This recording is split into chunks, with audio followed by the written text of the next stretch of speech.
ចាគ្រប់ជំរាបសួរពុកម៉ែបងប្អូនទាំងអស់អតិថិជនជាទីគោរពស្រឡាញ់ថ្ងៃនេះដែរនេះខ្ញុំក៏សូមពុំនាំមកបង្ហាញនៅអាវប៉ាក់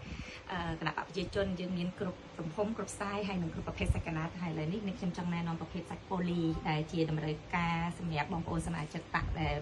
ក្រុមការងារគាត់តែងតែជាសម្រាប់ចែកយើងមានជាពណ៌ផ្ទៃមេឃហើយពណ៌សហើយសម្រាប់ពណ៌ផ្ទៃមេឃនេះដែរគឺសាច់ត្រជាក់ហើយតម្លៃក៏សមរម្យមែនតើចាសម្រាប់ពុកម៉ែបងប្អូនដែលមានតម្រូវការសម្រាប់អាវប៉ាក់ហើយមិនត្រឹមតែមានអាវប៉ាក់តម្លៃធូរថ្លៃតម្លៃសមរម្យហើយតម្លៃល្អជាងនេះក៏មានហើយមានសាច់ក្រាស់សាច់អីតាមតម្រូវការរបស់ពុកម៉ែបងប្អូនទាំងអស់សំខាន់គឺបងប្អូនឲ្យតែថាមានតម្រូវការការងារប៉ាក់ចង់មូលដ្ឋានសម្រាប់ចែករបស់កំណត់ដៃជាវអីសូមបងប្អូនកុំភ្លេចតាក់ទងមក Page Code Design យើងខ្ញុំដែលយើងខ្ញុំនឹងមានដាក់ link និងលេខទូរស័ព្ទទំនាក់ទំនងនៅខាងលើវីដេអូនេះផងដែរចាយើងមានគ្រប់ប្រភេទទាំងអស់ឲ្យតែថាជាតម្រូវការសម្រាប់ចោះដល់មូលដ្ឋានមានកាបូបសម្រាប់ចែកដល់ក្រុមការងារមានជំភារទងជាតិហើយក៏ដូចជាទងប៉ាក់សាច់រលោងភ្លឺស្អាតចាហើយយើងមានស៊ីង